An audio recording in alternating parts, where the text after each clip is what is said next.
our buttons don't work. That is like the best way. First of all, people will be so quick to tell you, hey, this doesn't work, or there's a typo in your email. And I'm like, oh, thank you so much. You just made my engagement go up. I appreciate you. So I leave the typos. Sometimes I put them in on purpose.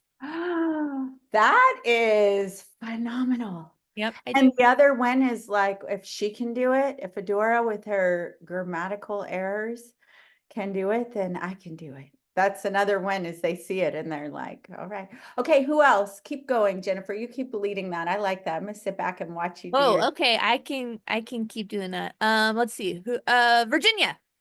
I just wanted to piggyback on the hater comment. So, um, I do digital marketing and I tell my clients when they get negative reviews, then really it's not a negative review because sometimes that's your opportunity to show other potential clients how you respond to negativity. And it also lets other people know that you really care about, your clients or your potential customers and that type of thing. So sometimes the negativity creates positivity. So true. So in Tripoli, I don't know where Jimmy's face went, but when we first started there was another company that had a very similar name and we got so many reviews and bad comments because people thought that's who we were. And to this day, some of the people who had those hate comments are some of our number one fans because of how Jimmy and our team reacted to that person. And then they came back and said, I made a grave mistake. You guys are amazing. So yeah, that's fantastic, Virginia. Thank you for sharing I'd that. like to hear an example of handling one. Just like take us into the story. Let me tell you. So Yeah, first of all, tell us all about it. I don't talk to people on the phone. I am not a phone person. If you call me on my phone, I assume that somebody's dying because I don't answer my phone. I don't even know how it works on my phone. But Jimmy is a phone call person. He doesn't care. If somebody has a problem, if he wants to get it fixed quickly, he will pick up the phone. He doesn't care who it is, what time it is, he will talk to them. And you all know Jimmy. He is absolutely phenomenal on not only understanding what the real problem is, not just the core of what you think you're upset about, but what you're really underliningly upset about. And then he'll fix it. He'll fix it for you. He'll go over and beyond whatever your expectation was. And then you're like, oh, you feel bad about being angry in the first place because now you're just in so much a better place. That's what we handled when we first started AAA several times. Jennifer, that was amazing. You just got a pay raise. I love it. Good job. Ah, well, and I will even speak to, when Jimmy and I first partnered up here, which by the way, Jimmy is doing his college look right now. Look at that Oh my windblown hair, driving around his automobile, Oh my. the president of the DIVA Network. But something would break down. And if you're playing a big game, who was it? I think it was Jeff Hoffman that said the best teams in the world in football, period, the best, most elite athletes, every week, half of them lose. Half of them lose. So if you're playing a big game, breakdown is part of it, right? And so it wasn't a bad thing. It was just like I called Jimmy and I'm like, Jimmy, it's like that kind of tone. Whatever I was saying, it was in that kind of tone. And Jimmy was like, Adora, it's all good. We've got this. This is how we're gonna have. It just calmed me down. And after about 4 rounds of that, I was like, oh yeah, this guy's done millions and millions of dollars, been through really big breakdowns. He's not new here. Yeah, we're super lucky to have Jimmy Azell. So thank you, Jimmy. Okay, Jennifer, do you want to take another takeaway? Does anybody else have one that they want to share? A takeaway from yesterday. I forgot what other options I gave. I just was talking. Kim, Yeah. tell us. Tell us all the things. I'm going to use this all the time now. The answer is always tribe. Ooh, I love it. Yes, that gave me chills. The answer is always tribe. That's good. That's good. Okay, one more. One more. I thought I saw Duck Dynasty over there, but it's Jackie and someone who keeps coming in and out of the. I thought it was a puppet. Yeah. I really did. I thought that it's just the virtual background. There he is. Yeah, go ahead, Ed. Yeah, that's one of mom's coworkers popping in and out of her background. Oh, It's That's your crazy. mom? Yeah, that's my mom.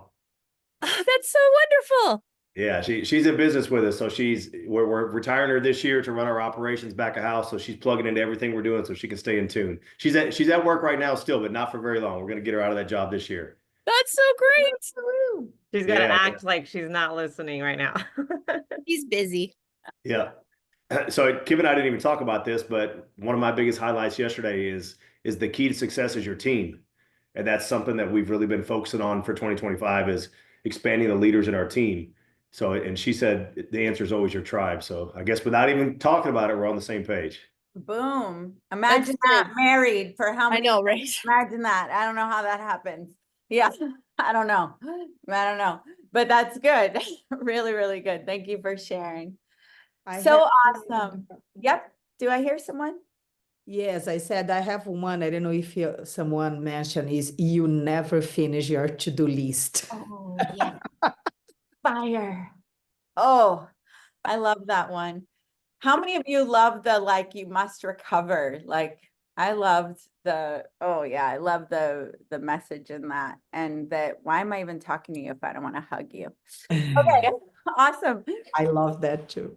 Okay, awesome, awesome. How many of you went into the group and introduced yourself? Yes, I love it, participating. Okay, do we have the leaderboard? I do want to do a shout out on the leaderboard for our top community builders.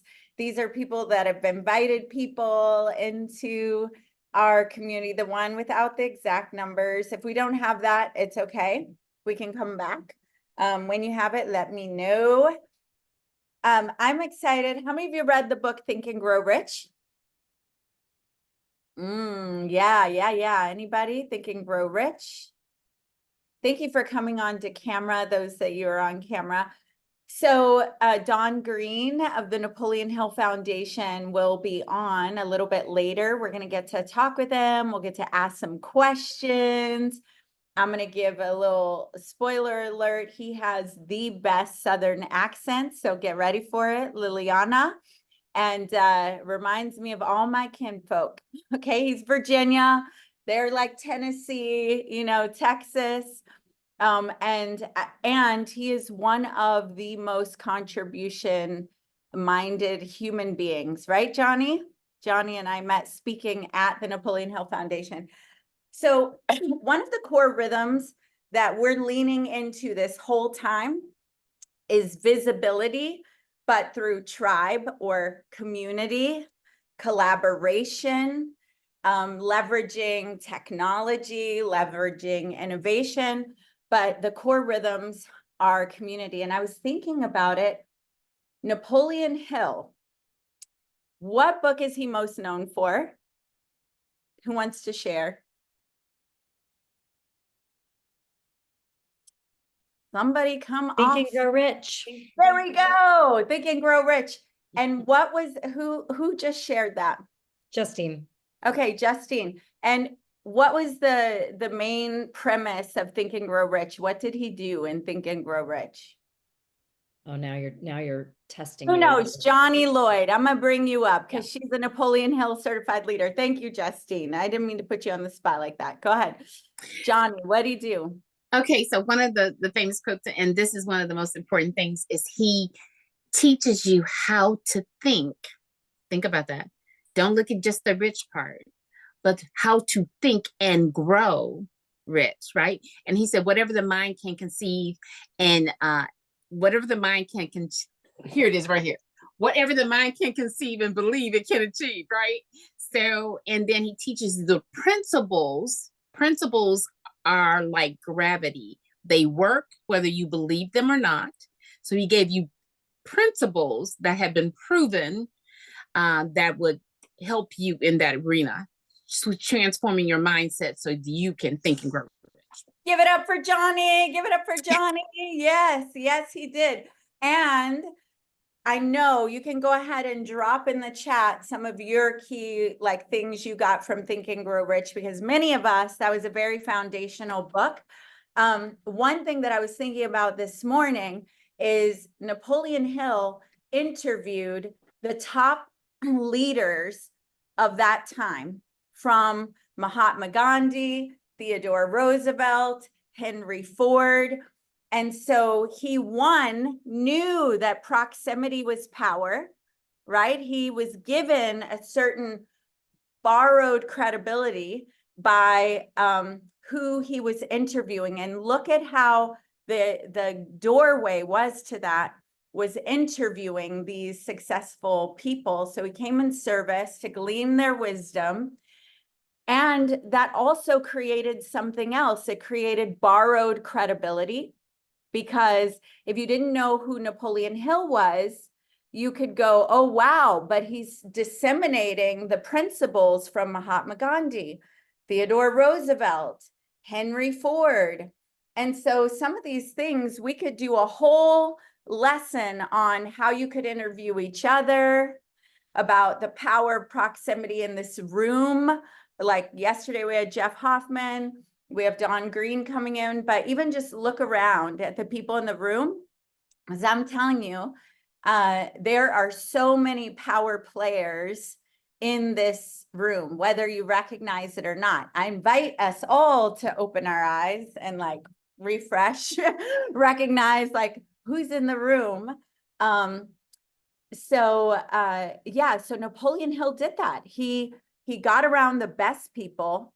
He studied their mind and their thoughts, and then he put it all into this book that now we glean all these principles from. But when we quote, we're quoting Napoleon Hill, right? So he's an example of community being his elevation point. Because if he didn't go interview community and leaders, then there wouldn't be Think and Grow Rich, and he wouldn't have had the authority. He wouldn't have had, and it's also a great demonstration that it wasn't even his own knowledge at first, right? It was someone else's knowledge and wisdom that he disseminated. And then, but look at all those years with that material in those rooms, with those connections.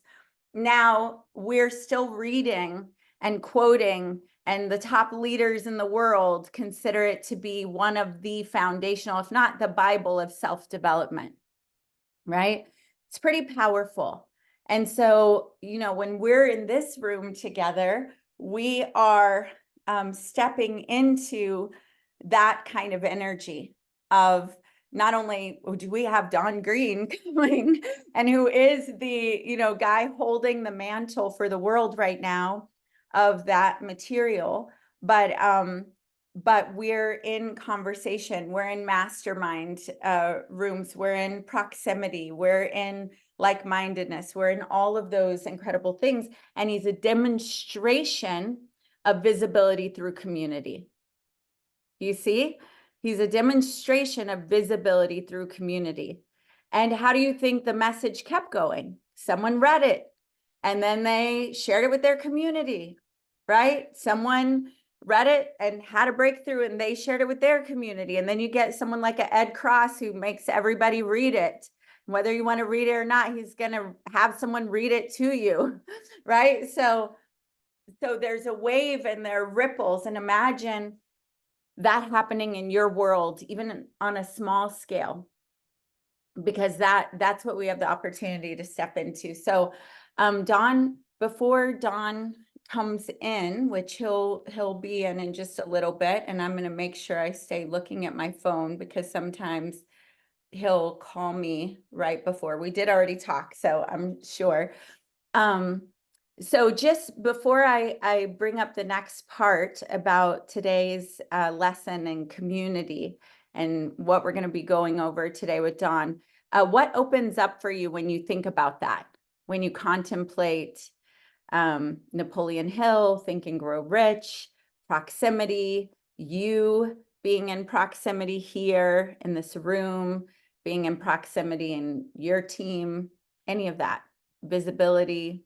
Yes, Ed. I'd like to add something, because I feel like it's a superpower. It's an unknown superpower that we all have, and we just haven't activated it yet, because our whole life we're taught that it's all on us. You know, when you go to school, if you get help or ask for help from somebody, it's called cheating. They don't want you to do it. They discourage it. You get in trouble. School is grooming you for work. When you go to work, if you take that job and then you go ask somebody for help, they think you can't do your job. You get reprimanded, you get written up, you're the first one to get laid off. So our whole life we're programmed that we have to do things on our own. We have to figure it out by ourselves. And I say this out loud to everybody else because I'm telling myself this over and over and over, because this was a huge transition to me, going from corporate America, an executive, watching my back all the time, to entrepreneurship, learning to really leverage other people, leverage your tribe, go into your community for help, do a think tank, actually listen to other people's ideas. And one of the hardest things I still always have a problem with is actually asking for help, like admitting to yourself, you don't know how to do this, you don't know the answer, and then having a community around that. Sometimes you don't feel comfortable asking, but you got to push yourself and leverage the people in your network. Adora, like you and I have been doing, trying to figure out this social media and marketing thing. It's one of the things I've stayed away from my whole career, but I know it's going to limit my growth in the community across the country and beyond if I don't embrace it. So I really feel like it's a superpower, having the right network and community around you, the right tribe. And most of us haven't even learned to activate it yet. It's so powerful. Fire, fire. Okay.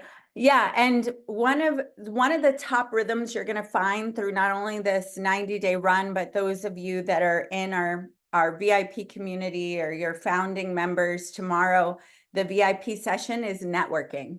So you'll get to come to actually, there's a networking session before we start that you get to come to if you're VIP and founding. Then Where hearing this someone. it shows a Kim picture of me. Pearson. Can we mute Kim Pearson, team? Oh, Thank sorry. you. Oh. That's all right. Okay. So you'll get to come into the room, you'll get to network. Then we have our sessions. So that's a little announcement.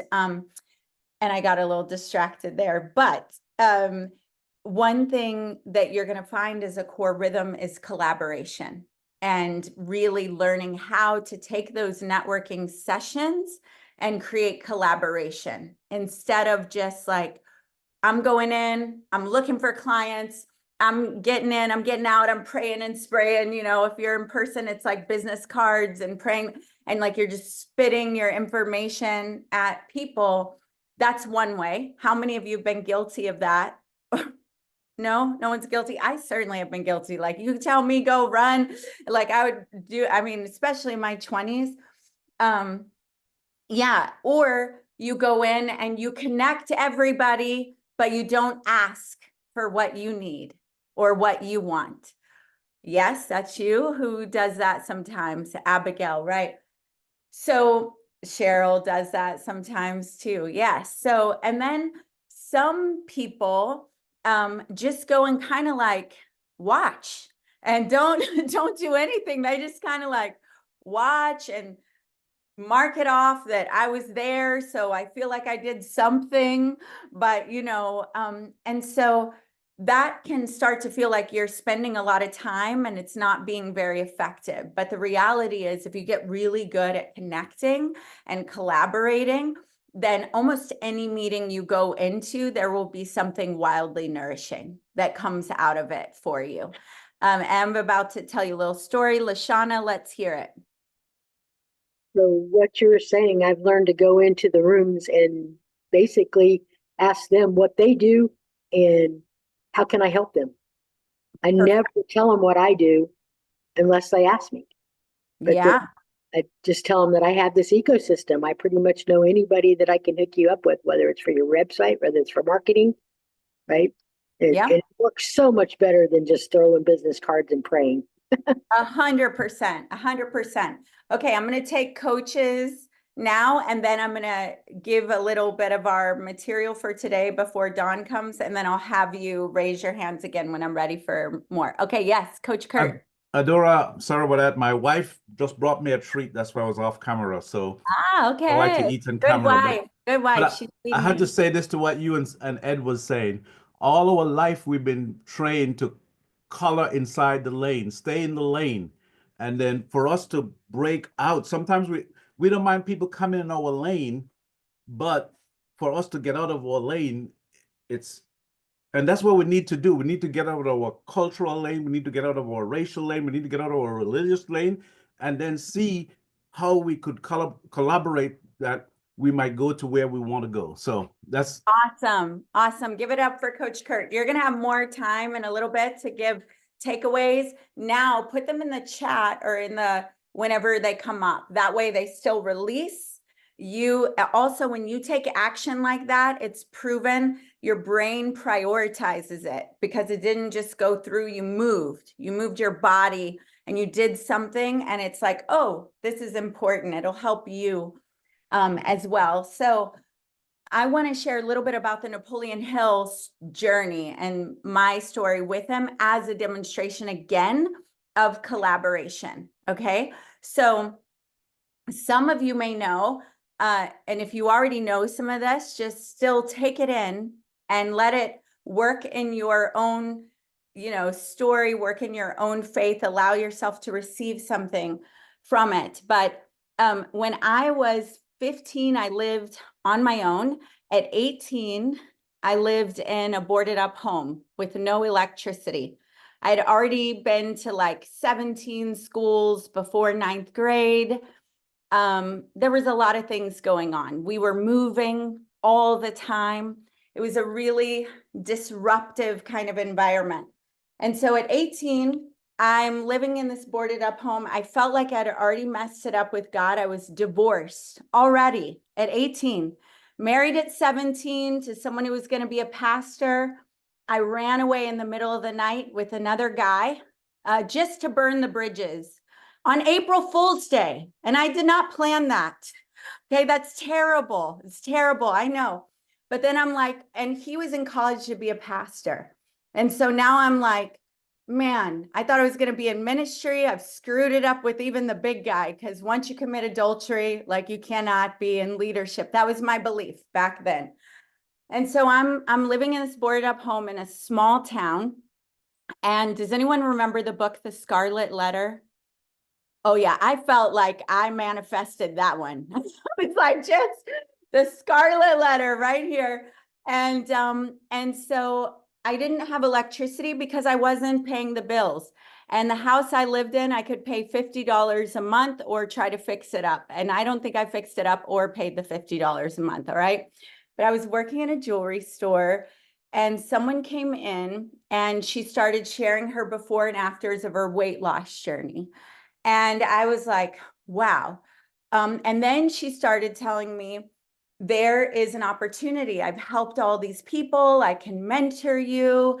And all these lights started going off for me as like, I see possibility. Do you know what I'm talking about? When you like start seeing possibility, and I'm energetic right now. Imagine 18, right? I was like, oh my gosh. So instead of paying for my electricity, I invested in an Herbalife distributor kit. And I met Jim Rohn on a battery operated Walkman radio. Does anyone ever have one of those? No, Laura, you never had a Walkman radio? Okay. Battery operated Walkman radio. And Jim Rohn changed my life that day because there wasn't even sheetrock in the house. It's dim. Why? Why was it dim? Why was it dark in there? Someone tell me. Someone. No windows? No, there were windows. No electric. No electric. There we go. I still didn't have electricity. So it was dim in there. And I'm listening to Jim Rohn, and Jim Rohn starts talking about the set of we're all in this metaphorical sailboat. I'm paraphrasing, and that you're headed in a direction and you're going to arrive at a destination. And that if you praise God for batteries, yes. And so if you don't like where that direction is, or you don't like that, or he said, you're headed in a destination. If you don't know what that destination is, look at your decisions. Okay, you heard my decisions right then on April Fool's Day, right? Married at 17. Okay, then look at your family. I'm like, oh my gosh, look at the choices you've made lately. And I'm thinking, this is not looking good. And then he said, the good news is if you don't like the destination that you're headed to, you can set your sail in a new direction. And you will eventually arrive at the new destination. Isn't that good news? That's even right now. If you're heading a direction, Jeff gave us permission yesterday. Quitting is okay, right? You can set that sail in a new direction. And he said, it may take you longer than other people, but you will eventually arrive.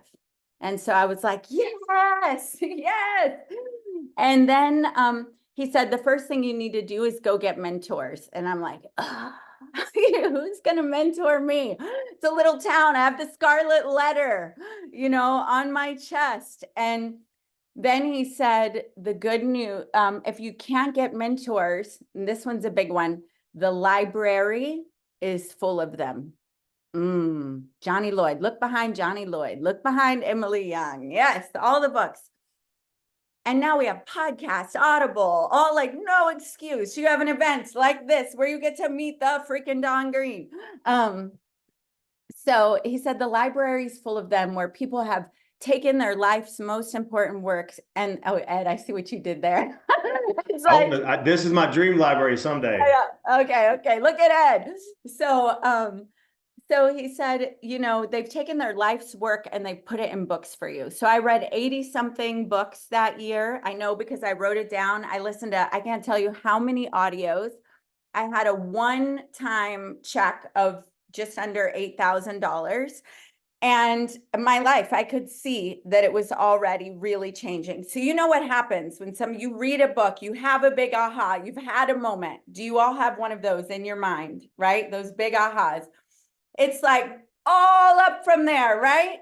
No, it's not. It's like the stock market or crypto on the rise, right? Some days you're like, oh no, what'd I do? What was I thinking? No, it's not like that. But it was on the rise, right? Because I still had some other things in the subconscious and things to process. I was still in between. So a lot of life happens in a short time. Hi, Cheryl Wilson. And speed it up. I find myself separated again. Okay, I'm like 22, 23, separated again. I have a son. I'm working in a nightclub. I'm reading all the books and using that to get my hustle on, by the way. Like I'm using the sales skills. I'm using I'm setting goals. But I knew that wasn't where I wanted to stay. Like I knew that it wasn't where my vision was. But at the same time, I still had some old beliefs. And I thought that was the best I could do to earn that kind of money. Has you've ever been there where you limited yourself? I mean, maybe you've gotten it over it by now, but yes. So I thought it was the best I could do. So even though, and maybe you've experienced something like this, where like logically, you know what you should be doing. You're telling people what you should be doing. You're telling your friends why you know you should be doing this thing, but you're still not doing the thing. It's like you can't get yourself to stop, and it doesn't make sense sometimes, right? Usually that's that subconscious stuff. And you go to work on it, get in the right community, the right tribe, you get through it. So anyway, how many of you have been through the moment like this? What happened next is I knew I should leave, but I wasn't leaving. So then my body created a smoke allergy to where whenever I would go work, my throat would tighten up. I'd get a headache. I'd be dehydrated for a few days. So how many of you know where you're supposed to be doing something, but you don't do it? So then your body starts trying to tell you, like, maybe, yes, Virginia knows that one. Can we celebrate? I love that you brought celebration into that. Celebrate. Wait, where are y'all at? Celebrate with us. Come on, you left us hanging on the dance floor. Like, come on, be yeah, there we go. Okay, because it's all part of the journey. It's all part of the journey. So then what happened is I still didn't listen to that, and I still kept pushing. And then there was a big breakdown. like a big one. And I'm not going to go into what that breakdown was now, but it was like, oh my gosh, that is it. I am done. So sometimes that breakdown becomes what? The break, who knows, through, right? The breakdown, turn your breakdown to a breakthrough. I say it's that moment you're a desperate yes, right? Like you're so done with what you did before that you're just like, oh, yes, yes, to whatever you, yes, Jesus, come into my heart. Yes, get me out of, it is like, yes, whatever that big thing is. But it's like you are clear that where you're at right now is not going to be where you stay, and you will do whatever that next step is. Yes. Virginia, I love it. So that's what happened. And back then, the books in the back of the books, some of you will remember this, had a list of all the books that they think you should read. Do you remember that? Their suggested list. And so there was one that was on all the list. What do you think it was? Think and Grow Rich. Give it up for us. Think and Grow Rich. That's right. And so I remember having this moment, and it was like a Thanksgiving, and I was alone, and my son was living with his dad and grandma. And I was like, but somehow God gave me, and I think we all get these unfair advantages and these balancing things that help us. But somehow God gave me this optimism. Like it was a huge breakdown, reading Think and Grow Rich. I had a light purple sheer curtain that was kind of blowing, and I'm contemplating life, and I had this optimism. And so I started writing down, what would I do if I could do anything? And one of them was that I would love to interview successful people, because Napoleon Hill was doing that, and it seemed to work out pretty good for Mr. Hill. And I put that I'd like to be paid for it. And so I start affirming it. What does Napoleon Hill say to do? Once you write out that desire, you say it with enthusiasm. And you hear me right now. Imagine 18, imagine my neighbors in the apartment complex having to deal with my loud rantings about who I was going to be. And someone who also I knew from that club, who didn't know anything that I had been through or didn't know what I was affirming, called me and said, hey, there's someone that's hiring that I worked for before, and it really gave me a great skill set. He said, I think I can get you the interview. No, I can get you the interview, but you'll have to pass the psychology test. So I'm like, I was that desperate, what? Yes, whatever you say. I didn't even know what the job was, but I did know I needed to go get an Ann Taylor suit. So I was 5'2", that covered all the curves. And I put on makeup to look older. And I didn't even share that I'd ever worked in a nightclub. And I passed the interview. And I get the job. And when I'm in the job, thank you for that celebration, Team Cross. When I get the job, I find out that it is a producer for Pat Summerall Productions on the Discovery Channel. And the job was interviewing entrepreneurs who were doing 10 million or more in revenue, and pitching them to be on this TV show. So I was sitting in a cubicle interviewing. Literally, I knew where I was 2 months prior, right? And I knew what I was running from and the vision I was running toward. And I wasn't even done with the book, Think and Grow Rich. I wasn't even done. So then I'm like, how many of you have seen the movie The Matrix? Do you remember when he's about to get on the helicopter and they're downloading the information? I'm like, how do I get this stuff in like that? Because I was just so blown. I was just so blown away. And so I start reading. I become one of the top producers there because I was in love with the interview process. And I started noticing that I could predict, in my mind at least, the turnover rate in the company based on the conversation. I could predict, you know, how, like, some companies, they had a great culture but low revenue. Some companies had great revenue but horrible culture.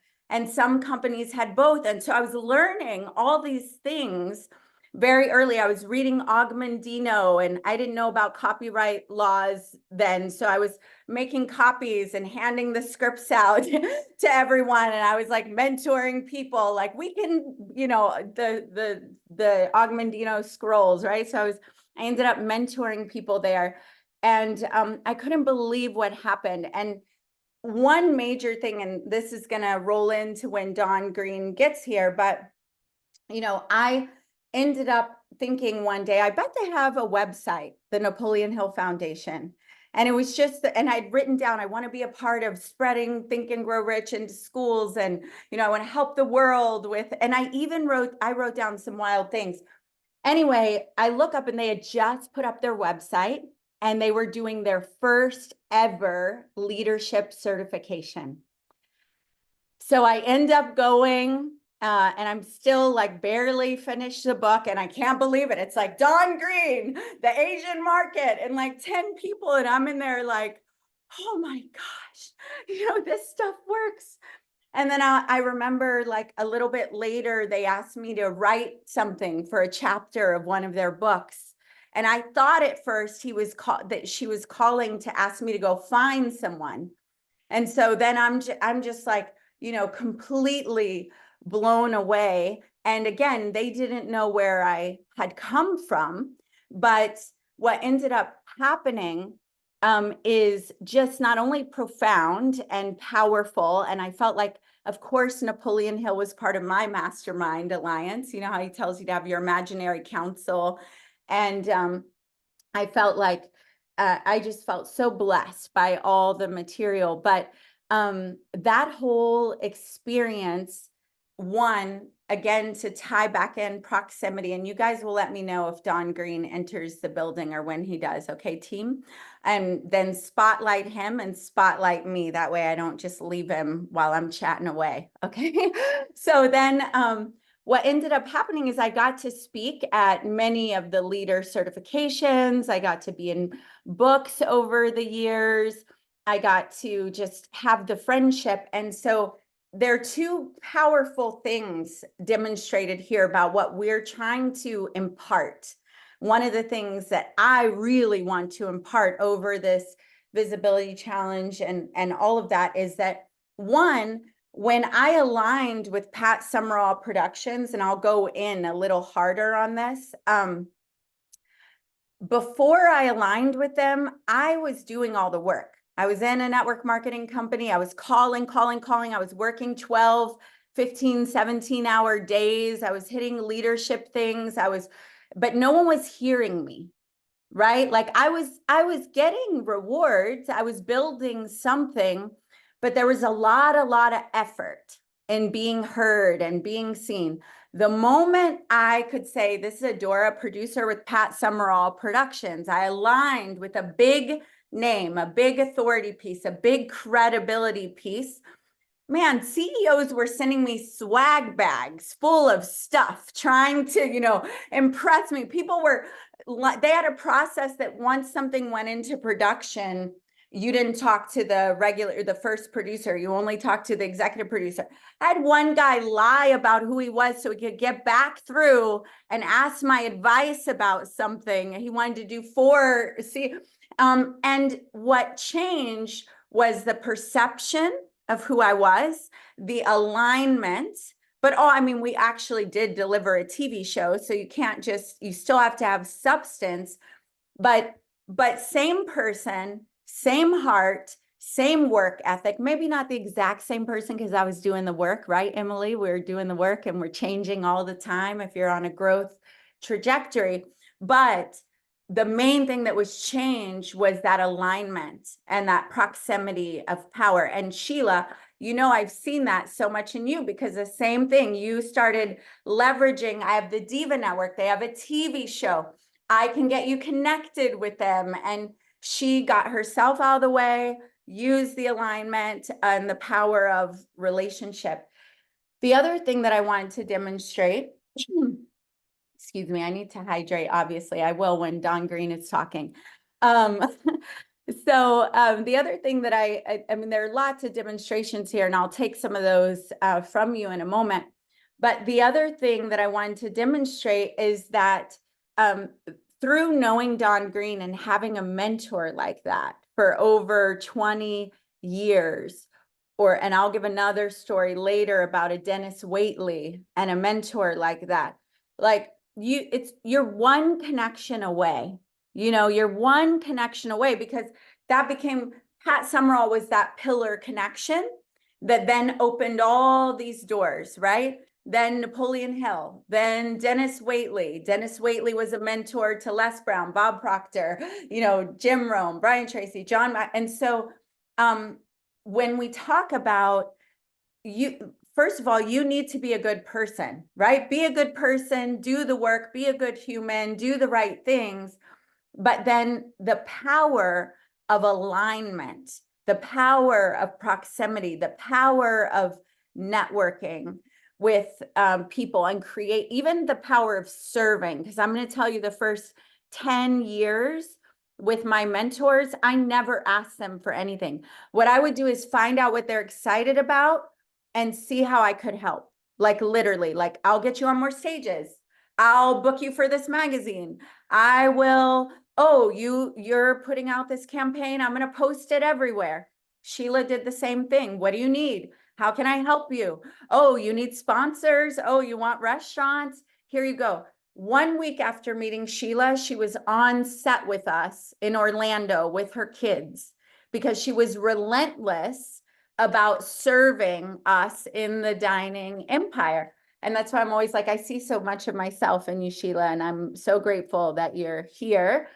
And I see even how now people recognize who Sheila is, because she was in the right, what Kim called tribe, right? You're in the right tribe where you have an opportunity for the gifts and talents to be seen and to show up. And, so I want to hear here's Don Green. I want to hear in just a little bit. Let's pin him. He's coming in. Y'all get ready. Act like you're excited for this celebrity. I mean, we got to come up with some funky dances when you're in your chair, like how big can you make it? If I'm out at a club or anywhere, that is how I pick the people that I'm going to go ask to get on the dance floor. I see who's already in the chair, like starting to move. I'm like, I see you, Tasha. Come on, girl. I know you want to get on the dance floor. 80% of the time it works. Sometimes they're like, no. And I'm like trying to drag. I've learned not to drag them anymore. If they're really a no, like leave them alone.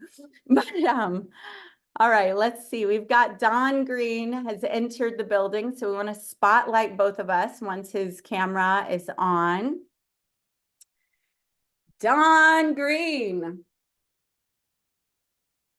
Where is he? Where is he? Where is Mr. Don Green? One of my favorite humans on the entire planet. Don Green, let's see. I see we've got to ask you to start your camera. Okay, while we're waiting for Don, let's go back to group until we see him on camera and we can spotlight him. So unpin me or unspotlight me. All right, and let's hear like one takeaway from that little rant and share one takeaway until Don Green comes on, and then we'll stop everything. We'll give you the recording after. It'll be in school after. Okay. Yes, Ed. I'm not shy, so I'll start it off. When you were talking about the breakdown becomes the breakthrough. It's, the blessing that you're looking for is on the other side of adversity, but a lot of us get so stuck with the adversity that we're facing. And I've developed, throughout my life, all the adversity that I've faced, hit that adversity head on, climb through it, bust through it, go over it, go under it, go around it, do whatever you want, because the blessing you're looking for is on the other side. just be ready. There's more adversity coming. It's not a one and done thing, but the breakdown becomes the breakthrough. You read Awesome. success story after success story about how right before the ultimate failure, they got the ultimate success, or right after the ultimate failure. Like it's always connected. That's so powerful. Thank you for sharing it, Dora. Thank you. And I'm only looking away to make sure Don's not looking for support while we're, yes, Kim, and thank you for that. I like the power of proximity, and then you just saying like you're always one connection away from what you want, and that's power and proximity, you know, at its finest. So just go after it. One moment, Kim, I love you. Hi, Don Green. All right. Just want, you know, we're going to keep doing takeaways, and then when we see you on camera, we'll spotlight you and get into the meat. Okay. All right, Kim, thank you for that. Proximity. Wait, I want to make sure I heard it all. So the power of proximity, and then what was the last thing? Because I kind of got a little distracted there, obviously. And then you're saying that you're always one connection away from what you want. I mean, but if you're not there to grab it, then you never will. Yeah, and I just want to add something to that piece right now, and then we'll bring the other takeaways, because I see Mr. Best Dressed Man in the whole planet with the best sock wardrobe and the most contribution minded, and the guy who spread all the work all around the planet, Don Green, in the building. All right, so we're going to come back to these takeaways. Let's go ahead and spotlight Don and me. Don Green, I was just telling them about how we met and how I was at the first certification and what a blessing you have been. But one thing I didn't get to tell you guys about Don Green is that, how long have you been working with the foundation, Don? This is my 25th year. 25th year. He doesn't take a single penny from the foundation. He is a former banker. And so because he's a former banker, he lives on his investments. And the way he has set up the Napoleon Hill Foundation is all the money that comes in, it doesn't just go out to bills, it goes into an investment. And from the overflow, the work is done. And the work of the foundation, they put so many kids through college. When I've been in your town with you lots of times, and Johnny has too. Johnny's in the room. Emily, I think you've been with him. And people just love Don Green. And there's like story after story of who he helped, who he gave, what he did. And so sometimes when you see successful people, they're like all in your face and they're very like, but this guy like dresses really well. Let's just talk about that. He has a closet to contend with, but is one of the biggest hearts and a true example of success. Like the money works for him and he spends all his time making a difference. And Don, I love you. You've made the biggest difference in so many lives, but personally, you have been one of the milestone humans that very early on, you know, I could look at and go, Don's taking my call. It means I'm on the right track. Like maybe it's messy right now and I feel ashamed and whatever, but Don, and especially in my 20s, Don, like just knowing you, what, like all of you, you never know who and how you're impacting someone with your kindness and what the significance is of your attention to them. And so, Don, we're so excited and very grateful for you. Thank you. Well, you're very welcome. You're very kind. You know, I love what I'm doing, and we're able to help a lot of kids. And, you know, of course, you can tell looking at me, I'll be 84 years old in a few days. And gosh, I've been around a long time. I talk about this, my 25th year as a bank president for 18 years. And I worked in a bank just as an officer for 8 years and worked in the finance. Well, I've spent 45 years in the finance industry. So I've been around a while, you know. So, but I enjoy what I do and I enjoy books. I enjoy this book. I'm working on another book. In fact, that one, let's see. I signed a contract yesterday for South Korea and Serbia and somewhere. It's only been out 2 weeks, but we've already sold foreign. So we get it published. Sure, it's published by Humanix, which owns Newsmax Cable, and they own Newsmax Magazine. So I did one book with them before, Napoleon Hill's Secret, which I wrote, and I was on 4 of their news programs promoting the books. And of course, and they'll run it in their magazine. It'll be in their next issue 2 or 3 times. They'll put it in a picture of the book and where you can buy it and so forth. So it's a nice hardback book, and it's got some good lessons in it. We need to get it in, we'll get it in our publishing partner, Phase Magazine too, Dawn. I'll call you about that. They're the #1 media outlet for women 18 to 35, and they work with the United Nations. So let's get an article about it and you on that. Are you okay with that? Yeah, I'm good. I'm good. All right. So let's talk about, this is the latest one. Thank you for my autographed copy. I love it. The 12 Miracles of Life. And today I wanted to talk with you about the unseen guides. I thought it was going to be like angels or, the secret council or, let's talk about what the unseen guides are, which is one of the miracles of life. I think if I remember, it's on page 91. 91, yes, sir. 91. 91 in the book.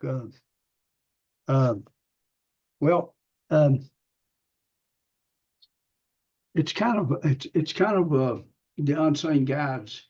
He's telling us that if these things it's in our mind that protects us. When he goes through the different topics of our health and our finances and so forth. And when I think about the minds, I'm always thinking of Ralph Waldo Emerson. I put a little bit of him on a book. I'm working on a book on self-help. Ralph Waldo Emerson had a quote said, "If we only knew what we was capable of, we would amaze ourselves." Mm. And I think that's where the unseen guides and the faith is. It starts off with with a positive attitude. You can't have those things if your mind is on fear, jealousy, hatred, and any negative things. It will take away from your ability to solve problems and so forth. And I think he got a lot of it from from Gates, who was one of the world's foremost inventors. And he said that he would go into a room and with a pencil and paper with just enough light where he could see and no other things. And he said he sit for ideas. In other words, he let his mind be open to receiving these messages that even Edison said he said when he was working on something, it seemed like the messages, the answers just coming out of the air. You can call it intelligence of God or ever what you want to, but you have to be receptive to it. You can't be in a state of fears and jealousy and all these other negative things and be creative. And that little bit I give credit for on my books. I mean, and I don't mean it to boast or anything, but my daughter's got a second home, her and her husband in Hilton Head, and we was going down there, and it was for my birthday. Her and I went down there shopping, stay a few days, and love Hilton Head. And we was going down, and we're leaving Interstate 26, going up the mountain out of Tennessee. And there was a church over on the left, as you could see, a big old brick church, had a big brick wall. I don't even know what kind of church it was, but you could read the message on the brick wall in big white letters from the interstate. It said, "Where there is no vision, the people perish." Job. And I said, "Oh, I'm going to write a book." She said, "What on?" I said, "On vision." And when I got back home, I did it overnight. I called the publisher and told them what ideas I was going to put in the book. Yeah, we'd like to publish it. And I did it in about 2 weeks of a night, sitting down there and writing on it. Because we have to be in that state of mind to if you're sitting there worried about your credit card bills or they're going to cut your electricity off or whatever, you can't accomplish nothing worthwhile. You're just moping through life, drifting. You're not in a position to accomplish anything. That's right. I want to talk about that a little bit, your habits, and I want to talk about visibility with you. I'm going to go to the visibility first, then the habits of writing and things, because you have really unique habits that you produce. Guys, every time I talk to Don Green, he's like, yeah, just wrote this, Johnny, I just wrote this deal with Korea. Then we're publishing another book. About 18 books are coming out next month. And, I just helped 10 kids. And, be nice to people, Adora. Be nice. I love you. Bye. Something like that. But Don, the Napoleon Hill work was already, it's great, it's established. But because you have been at the helm, you have done so much for the visibility of the work, even publishing unwritten, works that weren't published, licensing people, so that you got licensing deals to get into other countries. How have you done that? How have you created so much? Like, the world will come back and go, Napoleon Hill is on the map at the level that it is because of who you have been as a leader of the foundation. So yes, right, Johnny? So what are some of the things you've done to create that? And also for people thinking about how they can move their own missions and visions, like, we're going to try to take a lesson from a master like you. Well, we had 16 books when I started. Okay, in 2000, they closed out the year at 1999. They had 16 books, and today I'd have to ask my assistant, but it's 130 something other books we have. And he had magazines in 1919. This is before the internet, and I had a little college girl type up articles for me, and I made 3 books out of his old magazines from 1919 to 1923. I made 3 books out of them, and then I'd run across his speeches, recordings, and I take those things and turned them into books. And I found these articles on the 12 Miracles of Life that he had written in, I believe, 1962. Yeah, and he had written it, and I just got them together, and we've got so much stuff to work with. But he, gosh, I laid it out. I'll read it to you. I'd like to take it home. Let's do it. All right. Well, let's do it. Reason being is,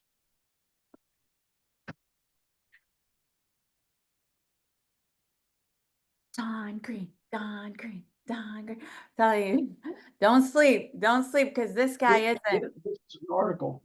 This is a piece he wrote. It's more than 100 years old. So this being a new year, I think I said, and he says, what 1921 has taught me. This is over 100 years ago, okay? Wow. Over 100 years ago.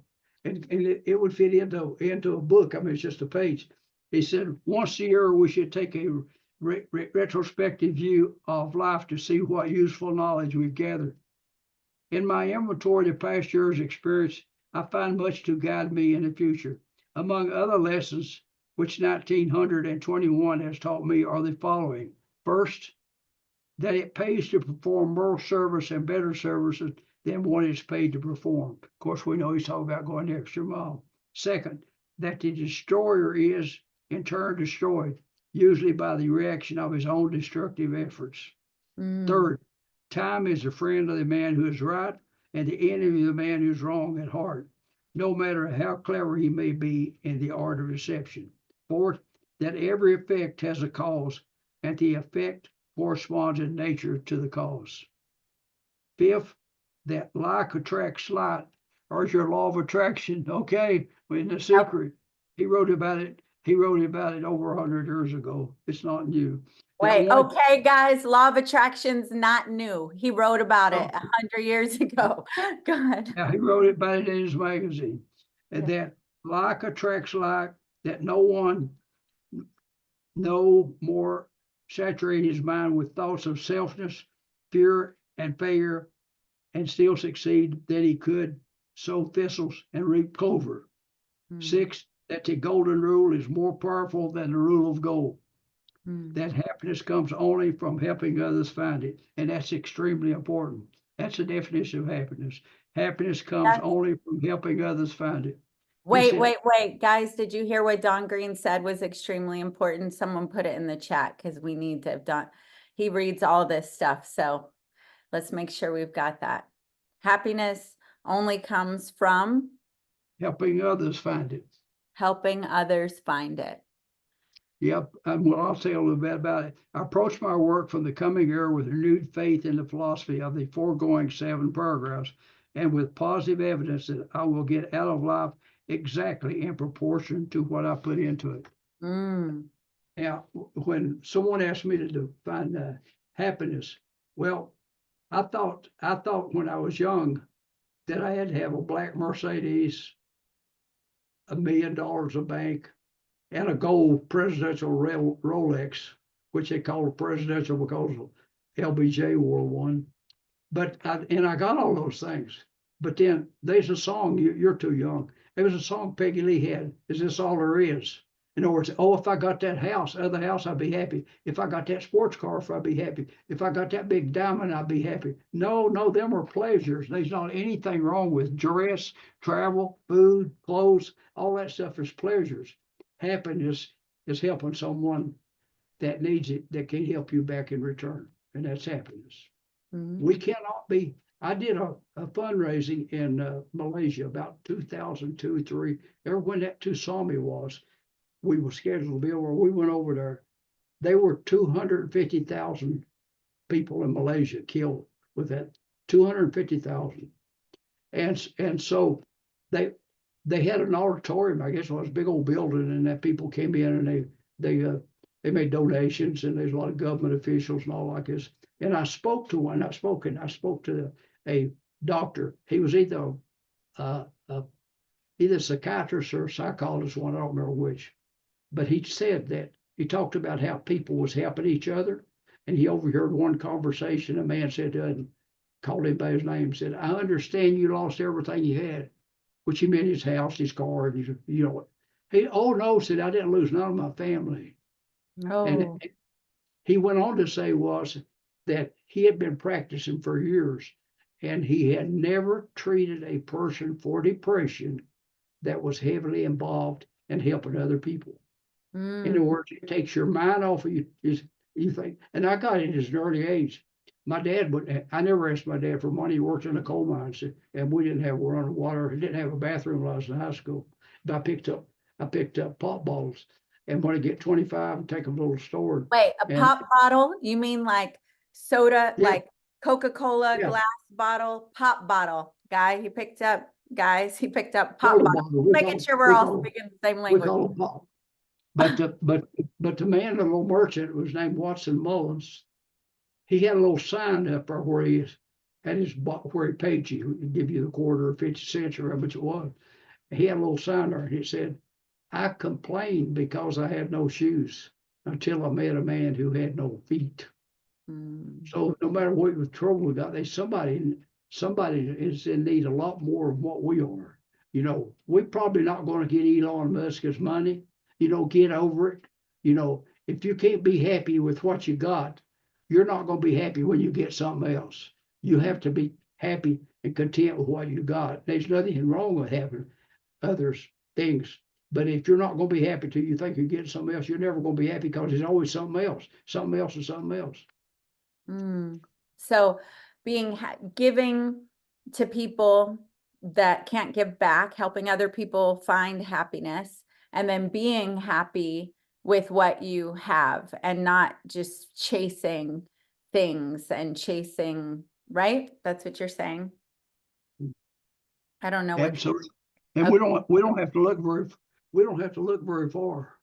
My mom was 90 years old and she visited a rest home. I mean, that was her means of doing it, going there and cheer the people up and take them some fruit or go and sit with them and sew and whatever and spend time with them. And that was her way of doing it. It's just we can always find something other if we just open our eyes. You know, I had a call one time about, gosh, what, I guess it's Vegas. They have a walk of fame seeking donations of $25,000, something like that. You get your, I guess you get your name or whatever. I said, no, not interested. I got all kinds of awards. If I had $25,000 off that, I'd just sit down and figure how many kids I can help go to school. I don't have no ego about having my name plastered somewhere or another. Yeah, I know. We've had to do it for you where we made a book. I think I already packed it because I'm moving, but it's like 100 awesome things about Don Green. I got to be in that because people, you don't do it. What I'd love for you, and guys, start putting your questions in the chat because I think we just have 20 minutes left with you, Don. You said you are 10 minutes. How much time do I have left with you?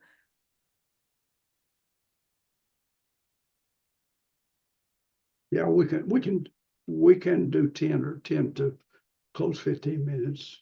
Okay, so go ahead and if put some questions in the chat. If you're one of our members or VIPs and you're gonna have a question for Dawn, go ahead and raise your emoji hand. We'll try to get to some of those.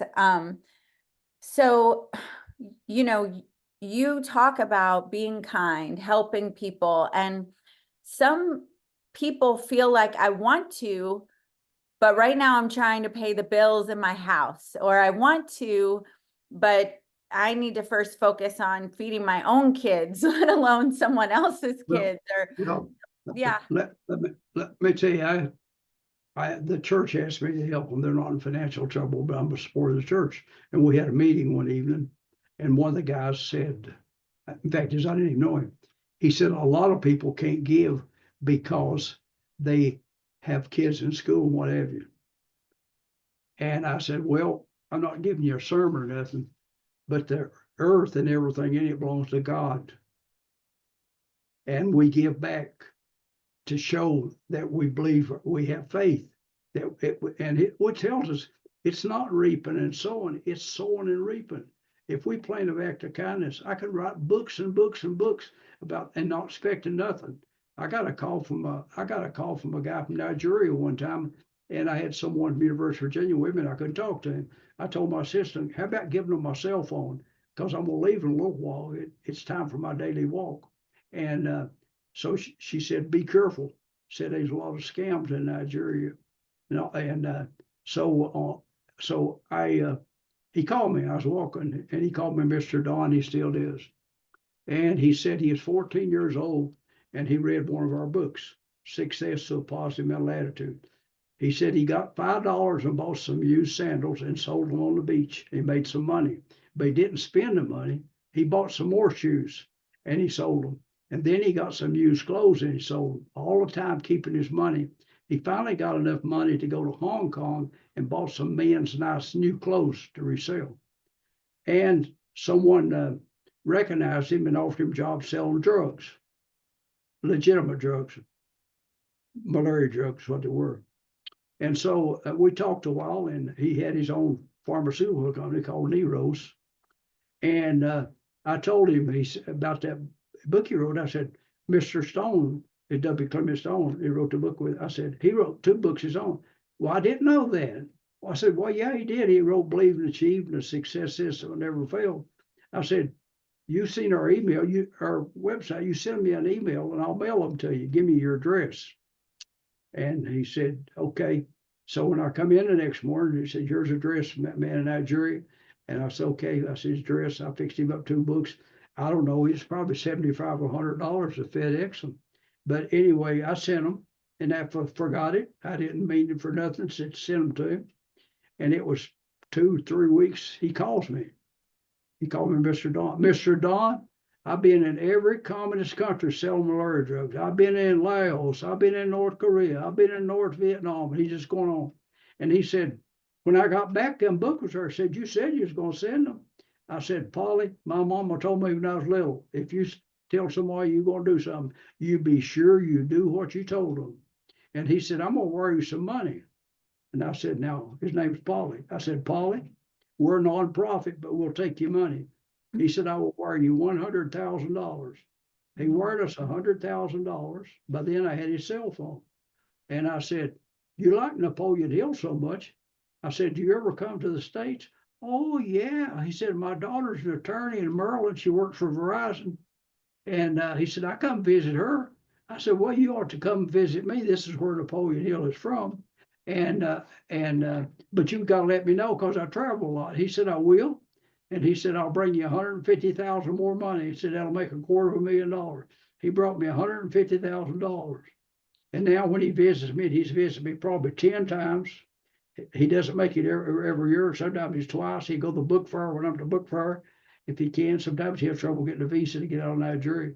But I imagine he's given me about $100,000 in cash, 10,000 at a time. And he says, Don, this is for you. But I don't keep no money like that. But I thank him. But it came about because I sent, and I was not expecting nothing in return. Nothing in return. We will get paid back one shape or another. It is sowing and reaping. Sow an act of kindness and you'll get one back. And you got to believe that. But I think we got a society thinks reaping comes first. I'll stick my hand out, and if he put enough in, I'll give some back. But that's not it. You got to have the faith, as a verse is, faith of a grain of a mustard seed. And that's a very small seed. But so many people are scared. Said they can't afford to give. Well, personally, I think you can't afford not to give. I'm not judging nobody else. We all do within what we're capable of. But that's the reason you got the story of the widow's mite.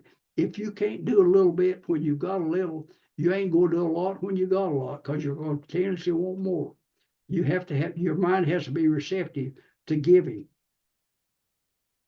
So good. It's so good. Faith of a mustard seed is what they're saying. And I know that's the number one miracle of life is faith, right? And it's one of my favorite miracles. I told them before you came on, which you've heard my story before, and how important the Napoleon Hill Foundation and you and our relationship has been. But one of my favorite things about all that is that a lot of my 20s, 90% of my mental space was not positive. Like I was working to be positive. I was reading the books. I was affirming, but then in the background, the old stuff at first, but it only took little tiny pockets of faith, little tiny moments where something clicked and it would create this big catapult. And then eventually all that conditioning started working and shifting my mind. Why do you think, or what do you have to say about faith being so important as the foundation?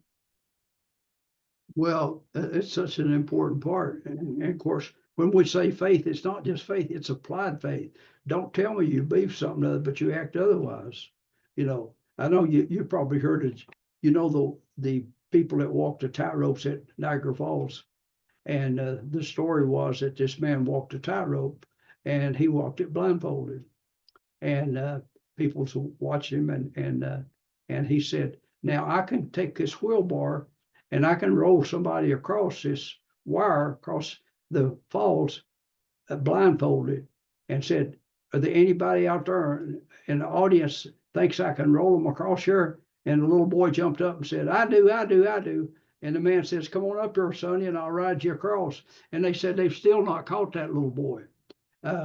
He believed it. He said he believed it, but he wasn't about to get up there and get in that wheelbarrow and ride across Niagara Falls. So it's an active faith. It's applied faith. It's not just saying you believe something. Your actions speak louder than words. And I noticed when the guy, and we talk about money all the time, which is important, but you can give without being money. I mean, I can tell you a story. My mother, her neighbor, got put in prison for selling opiate drugs when he got injured in the coal business. They got served a couple of years. She found out as he getting out, and that seemed the neighbors were going to shun him because they was a felon living in the community. What did Mom do? She made him a big cake and took to him when he come home. And so it doesn't have to be money. You can be good you can do acts of kindness without money. but they're absolutely connected to the level of success, right? Like that's one of my favorite things about you is sometimes people who are all about acts of kindness, they're in nonprofit and they're, you know, they're not thriving always in life, but you're a great example of financial success with that contribution minded spirit. Is there anything to help people that are maybe they give, but they don't ask for money, or they're not out there creating the financial pieces that they need? Let's address them now. Like those that give, but they're broke. What would you say to them? Well, I'm president of the foundation board here at the college for 19 years, which is a non-paying job. And we're so blessed at the college that we raise so much money. And this was a friend. I said to him, I said, when you're 70 and 80s and you've accumulated a lot of money, you should start thinking about, what you can do with it. He said, what do you mean? I said, I don't think we're going to be able to take nothing with us. I said, but if you go before I do and you take all that money you got with you, would you get word back to me how you did it? That's the reason I did the little book, was gift of giving is living a legacy. People said, oh, he left a legacy. I mean, do you want somebody to stand over you at the reception saying, boy, I wonder how much money he had, how much stock he had, how many houses did he have? Maybe somebody walk by there and say, I wonder how many kids he helped. I wonder how many people he made a difference in their lives. Really good. Well, how are we doing on time, Don? Do we need to let you go? And I love that smile. Look at, that's when Don's really happy. He's in his genius zone. It's got a special little undertone. Well, I hope they go buy this book. I said, I don't get a nickel out of it. I just did it to raise money for the college. Yeah, Ed already bought it. And like I said, we're kicking off a collab around his book club. And so I'm pretty sure that's going to be the next book that they run through, and we'll make sure everybody leaves great reviews once they read it and get value out of it. And maybe we'll pull you in there to say hello one of the days. Well, leaving a vote on Amazon, posting a rating. That's a gift. That's helping. I know I did the book, the little book of Millionaire Mindset, and last time I looked, it had way over 100 ratings, and they were all 5s. So if someone goes there and looks at that book and says Millionaire Mindset, and it's got 100 and some 5-star ratings, maybe it's worth reading. I do. I look up you mentioned a book or something other, and I go in there and look at the reviews on it and so forth, and think, yeah, because that's what I do when I run across someone that mentions a book or whatever and it sounds interesting. I don't wait. I go on Amazon and order it. All right. Well, I know Ed already ordered it. He put it in the chat. I saw it in the chat. Huh? Okay, we'll do this again. All right. Love you. Thank you. Love you too. All right. Yeah. Bye-bye. Bye-bye. Let's help Don get out. So we'll remove him because Zane's coming, right? You know how to turn off? Yeah, there we go. Okay, good. Got it. Awesome. So before I go let my dogs out, this next part, so we're going to go ahead and keep VIP questions and takeaway in here. And we'll probably do that just for this week, since now we're 90 days. And that way everybody's on the rhythm of, we do part 1 in one Zoom, and you already have your links because we're going to go to part 2 in a different Zoom that's VIPs only. Okay. And VIPs and members, you have networking tomorrow only. But I want to see in the chat how many of you are going to get Don Green's book. Yeah, let's see it in the chat. And come on, he's still watching. So give him some love. Let him know. Like, give him a little win right now. That no, he's always winning. I already told us he doesn't. Ordering it now. Yes, sure. It is on audio. Yes, yes, yes, yes. Going right now. Getting it now. Great. And that's perfect, because there'll be a Saturday book club for those of you who want to rally around that. So awesome. Wonderful. Okay. So let's get some of those takeaways and then questions. It's 222 in Texas right now. And I'm going to go let my dogs out. Jennifer, you're going to lead this part for a bit. Of course. Put your virtual little hands up so that we can hear your takeaways. And which book was it? It is the 12 Miracle. I just had it up on Amazon. Gosh darn it. Somebody, yeah, there's the link. Perfect. Oh, you know what? Somebody taught me something really cool. I have this business friend who every time she has a friend that puts out a new book, she buys 2 copies. One for herself, but she takes that second copy to her local library. So I'm now in the habit. Anytime I buy a new book, I get 2 copies and I donate one to the library. So I challenge you to do that today. Dr. Andrea, come on up. Hello. To talk after Dawn Green is not easy. Right? Adora asked me to come up here so that she could let her dogs out. I'm like, please don't. Don't put me on this spot. I don't have it. I'm not prepared. Oh, my husband's trying to sleep. Sorry. Oh, she's already back. One thing that he mentioned that that resonates a lot with me and in all the work I do is not only about faith, it's about applied faith. And we always know that to have faith is just one step, but apply what you know, what you learn is what makes the difference and make things happen and make us to have the Divas Network, for example, applied faith. Right. Applied faith, actually Applied taking faith. action on it, right? Moving on it. Yes. And thank you so much, Dr. Andrea, for your part in helping us spread the DIVA Network and your faith and what we're doing. It is, and we'll continue. It never ends. Thank you so much. You're welcome. Sheila, take away our question. Which one do you have? I just wanted to add a little side note when it comes to buying the books. I know the book's not available on the Napoleon Hill Foundation website just yet, but just a side note, when you look at the Napoleon Hill books to buy, see that the seller is the Napoleon Hill Foundation, so the proceeds do go directly to the foundation. If it's available on their website, that's the best way for them to get credit for it. Awesome. Awesome. Yes, thank you for that. Okay, let's bring up Miss Cross. Yes. Yes. Welcome. So us at Universal Wealth, we're always talking about leaving a legacy and making sure that your funds and your assets are protected, and so that you can leave that stuff to your children. But I'm definitely going to start saying living that legacy. So yes, take care of your children and your finances, but also do something with that legacy while you're still alive. I love that. Fire, fire. I'll add something to that. Dennis Waitley, who is a friend of Dawn and I, Dawn was like making $2 an hour when he was listening to Dennis. Dennis did something really cool where he said he didn't want his kids fighting over the money when he was gone, or just blowing it on a vacation or a bill or whatever. So he reached out to all of his children and grandchildren and found out he created passion projects with them. And it couldn't be like a car, and he would, like, one example, he had a granddaughter that wanted to sing at Disney, but the pay was so low. So he bought her a place next to Disney so that she could afford that.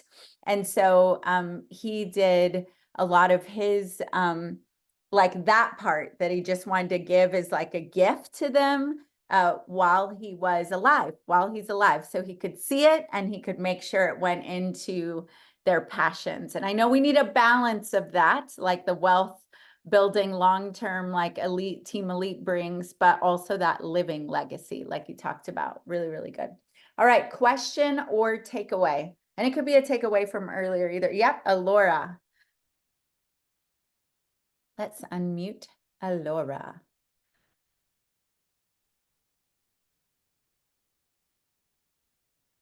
Oh, you're muted. I know we can't hear you. I'm not sure what's going on. You could, if you want to put it in the chat.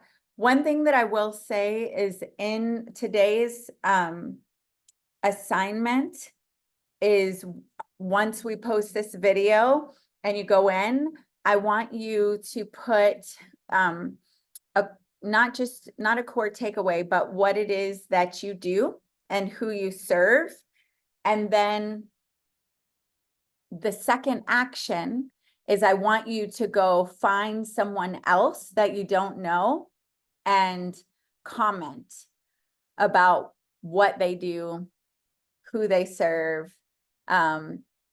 Just comment, you know, so that you can start to create community. And this is going to come and play later when we start interviewing each other on Facebook, or you start being on each other's podcasts, or you do something like that. Spoiler alert. All right. Okay. Jimmy is here. Yes. Okay. Questions or comments? Takeaways? Takeaway. You're done? You're processing? Yes, Abigail. And it's okay if we're done. Okay, takeaway. I've got so many notes here. So it's not so much, he said quite a lot that struck me. The thing that strikes me most is that some of the things, no, a lot of the things he said are verses of scripture. The first time I read Think and Grow Rich, I'm 73. My mother had that book when I was a little girl. My mother had a sixth grade education and had that book in her hand in her house. So the first time I read that book, it was okay, I read the book. 40 years later, I read the book again. And when I went through the book, when I started going through it, I'm like, that's Mark 10. This is Matthew 18. I knew where the verses were. And it's not that I'm having a problem with it. I'm trying to understand the reason that it was all taken out of the Bible, but there's no reference of him in it. So that would be a question that I have that I'm going to continue to explore as I'm in this program. But that's just one of the questions that came up within me. And I knew he wouldn't have had a lot of time to answer that, which is why I didn't throw it out there. But it's just something that I'm wondering, and that I would be, because you made the statement about this was written over 100 years ago, when he was reading from the paper that he brought out. And I'm like, it's older than that. We're talking thousands of years. So that was just one of the things that struck me as I was listening. And the second question that I have is, Well, let I me talk looked on that yesterday one. for the Just a moment, Abigail, replay. just a moment. Thank you for that. First, thank you for your courage and bringing it forward, and your like wrestling with questions. I do want to speak a little bit to that, and then separately, Johnny, in the group, you can, I know you guys do Clubhouse regularly. Wait, I need her face back. She bounced around, guys. And so you can invite her into that one of those conversations when Dawn is on. But a lot of things, period, are universal principles, and they've been taught about for thousands and thousands of years, and it's different ways. And there are places that Napoleon Hill does reference the Bible specifically, but I mean, some people see it biblical, some don't. Some people call God the universe. I don't. I think God created the universe just like we created computers, and there are lots of laws that work there. But that's my personal, right? And we know there are people from all different walks of life here. But I think you're going to see, no matter what book you read, you're probably, because you're so attuned with the Bible and that lens, you're going to see it everywhere, because the truth is the truth, period, you know? But Dawn will give you a more, you know, historical, true response. And then you had one more question. We took her hand down ahead of time, or a takeaway. What was that? No, the question was, I looked yesterday for the replay in where you sent us, and I did all the other homework, but I could not find the replay. Jen could speak to that for us. Let's go Queen JKN. Okie Thank dokie, you. I'll show you. I'll show you where the replays are. So I need to share Let's my do that screen. at the end. Wait, we're going to do that at the end. Let's Thank stay you. in the questions and take backs, and we'll come to that. Thank you for that, Abigail. Okay. Yes, Jimmy. Wait, first give it up for Jimmy. Jimmy is now flexing his college look. My Bam, God, Dora, you're bam. too funny. So amazing, amazing just session with Don. I've been a huge Napoleon Hill fan for many, many years. Jim Rohn, Mr. Rohn, when I first saw him on stage and got a chance to listen to him and Les way back in the day. Of course, it started on the personal growth. And of course, one of the first books ever was Napoleon Hill. And for all of you, because you're business owners, you're CEOs, just so you know, you can look this up. It is the #1 book read by CEOs, and not only once. This is the thing. One of the questions you should always ask yourself is, what are you rereading? And that's one of those books that you should reread over and over and over again. I think I have now read that book maybe 7, 8 times. And now that we just did this session, I'm going to pull it off my shelf and read it again, just because I know there's always good. It's just good. You're growing and you come back to it. But I just wanted to say this. When he said happiness comes from helping others find it, that was just, that just hit really, really at the soul of who I want to be. Because the reality is this: in business, if you can go help everyone else be happy, everything else takes care of itself, right? And that goes not from only your customers, but the people that you work with, because they all have dreams and goals too, right? I want to share this quick story. Jennifer's on here. Maybe some of you don't know that she's got some physical limitations, but when she climbed the Walk of Shame in Dubrovnik, Croatia, right? On a trip with us, and she was bragging about it. Then she went to Santorini and freaking did that crazy hike and just all these things. And I just saw a certain joy. Yeah, there she goes. She has 2 walkers in her mobile. I just see, that's what life's about. Go help people become super, super happy. And man, that was awesome, because here's what happens. Think about this. If you help people be happy, what does it do? Like attracts like. You're going to attract a bunch of happy people in your life. And then, that's a beautiful thing too. So awesome stuff. I just love this session. We love happy people. Carissa, I want you to come on before we come to Ed. And I want you to give a testimony of what's possible in the DIVA Network. And you don't have to say the numbers, but let's spotlight her, because this is a big one. I'm telling you not to sleep on connections. I'm telling you not to sleep on these things. So share, Carissa. Okay, so which one? When am I? The one that Christine just shared, that you made a connection and there's something about funding and like popping. Yes. So thank you for the reminder. There's just been so many amazing things literally that have been happening, I'd say, since the beginning of the year, that are all now coming to. And it's all been connections through the DIVA Network. I hope you guys can see me. I'm sorry. It's a little bit of a glare back there. Glorious. We're good. We're good. But yeah, so through the DIVA Network, I've always had my real estate company, and then I've always dreamed of starting a beauty company. And so through the DIVA Network and through the show, I just have met a gentleman. You guys will actually be speaking to him tomorrow. His name is Bob Behringer. He is one of the most brilliant, sweetest, nicest people I've ever met.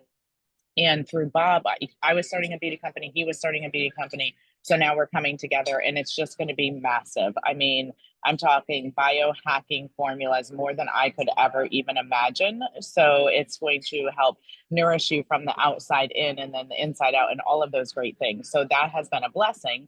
And then also from that, not through Bob, but I've introduced Bob to a gentleman named Tony, who Christine introduced me to, because Tony has helped us do a company evaluation. And he's also a master at building out business plans, projections, pro formas, and getting you funding for your company. So if anybody is looking for those things, please reach out and we can get you connected with Tony. He is a stand-up seller guy. We can also have Tony on this 90-day run, by the way. So let's do that. And we'll bring our QVC distribution people just for it. But go ahead. So then what happened? Then what happened? Let's land it. Yep. So with Tony, I told him about our vision, and and he was grateful, and he made that. I hired him right away. Had done nothing but hire him, And so he partnered us with a couple of different people. So one, he developed our business plan. Two, he partnered we with a gentleman who is now going to come on our team. And I don't know if you guys know the name or the brand Burt's Bees. Have you ever heard of Burt's Bees? Okay. So the gentleman who helped build out that company from a distribution standpoint, he is actually he's actually coming on my team and will help us build our business. And so with him building out Burt's Bees was sold to Clorox for $900 million. And probably, yes, and probably less than, 5 years of them starting up. So I'm grateful to have him on my team. And then again, Tony, being the amazing guy that he is, he has started a micro venture capital fund, which our company has been accepted into. So we will now be funded, $1.3 million for our first round, and then we're going shortly into a $10 million raise. So all of these things. All of these things from what? All of the great things. I'm about to have a Holy Spirit activated run around the church moment, but I'll stay here. Go ahead. Yeah, it's been just so many. All these things happen from being connected through the divas, the shows, and the Diva Network. And then, of course, I'll be throwing things out to you guys. I plan to give back to the Diva Network with our products by offering, steep discounts to everybody, affiliates, affiliate sales. If you guys want to get involved, it's going to be truly extraordinary. But I've only been involved with the divas for, what is it now, January 28th, 1 year. Bam. And all that just happened in the last month. Right? Yes, that's happened in the last 2 months. So not to mention all of the 10 months before that, all the great things were happening as well. But it's the power of our network. It's the power of, being connected here through these sort of opportunities. And even with Sheila, you were talking about Sheila earlier, Adora. I met Sheila and she was just phenomenal. And yes, she served and she served and she served and she served. And now she's walking in these spaces, that she never thought she'd walk in. And it's the power of the community. And I love being a part of this. I love sharing these things with you guys. I love getting on these calls and supporting Adora because she's just truly phenomenal. And that's been another, plus and bonus of being involved with this is getting to know Adora and being able to work with her and having her as a friend in my life. Carissa, what about the dance floors? I mean, you're just going to leave out what we do on the dance floor? Well, we have such an intimate relationship. I didn't want to share with everybody that we just bust out in the middle of a nightclub just dancing like two fools, when we need to get out some energy. But all of those great things. And that's one of many testimonies I have from just being involved. Thank you so much. Let's go back to gallery view. That was amazing. I got those hot off the press and I wanted to share because again, a major part of this lesson was one connection away, a serving, collaboration. And I don't, sometimes in a world of podcasts and data and rooms, we start being consumers and taking it in instead of applying our faith. And sometimes when you're just in consumption mode, me too, I'm not talking at you. I'm in the mix, right? You check off, yay, I listened to that. And the pleasure, the dopamine hits, but there's a difference in like getting into community, getting into relationship. We're literally redefining through friendship and collaboration how to be better at community. That's why we got Lorna here. That's why we got Jimmy here. That's why we got the team of people that we're putting together so that we grow ourselves and grow each other. And you don't need any of that, by the way, because I didn't have any of that. Sheila didn't have any of that, and created collaboration and connection. All right, Ed, takeaway or question? Man, I got a lot. I have my Burt's Beeswax chapstick on my desk in my office. I have it in my car. I have it in my bathroom. I have a Kim had it too. travel You bag. both held it up. Kim held hers up too. Yeah, we stay stocked up. Been using it for years, but now through proximity, I'm gonna start telling people because it's happening already. I know the guy that started Burt's Beeswax. I don't know him yet, but I will. It's happening. I'm about to meet him, y'all. I'm about to meet him. That's right. We're gonna do some things. I love it. And I love what Jimmy said. That happiness. Well, other people said it, and I guess Don said it originally. But happiness is helping other people. But that goes right in my mind, goes right into the sowing and repeating, because a lot of becoming an entrepreneur, one of the things that I was always taught in the beginning was You got to plant the seeds, just let them grow. You'll reap them all later. And it is true, but thinking about it from that other lens, just start sowing and repeating, just You've got me selfishly. thinking of something, Ed. Speaking of sewing and repeating, Jennifer, we have a leaderboard, right? And I think Ed's on it, and he's been sowing some seeds of sharing the community with people. So let's demonstrate that. And these are what we call our community builders. So every week daily we recognize who's building. And we do what we say too. So we're on the leaderboards. But look, Edward Cross is right behind Jimmy. Oh, I'm coming for you, Jimmy. Yeah, so I just want to shout out, these are people that are building the community, that are raising people up with them, they're taking people. So we're leading from the front. Luckily, I have a Jennifer that emails out on my behalf, or Ed might be coming for me too. But Adora, Dr. Andrea's number 2 right now. Sheila Burrell, number 3, 4, Jimmy Azell, Edward Cross, which is also a Kim Cross, Jennifer Norris, whoop, whoop, Christine Curran, Michelle DeKaiser, Lorna Sherland, and Justine Reese. So we want to personally thank you, and we can stop sharing. We are going to be doing those leaderboards daily. Thank you for being community builders. You're going to see this community swell because we have lots of people coming on board to serve you, and they are promoting. But each month we will do a recognition and a small like gifting giveaway. We'll tell you what that is, and then there'll be a grand prize winner, and that one will be at the end of the 90-day run with some really good things. I'm not going to tell you what they are yet, partly because we're still arm wrestling over what all gets to, no arm wrestles. But okay, Ed, one more question or takeaway.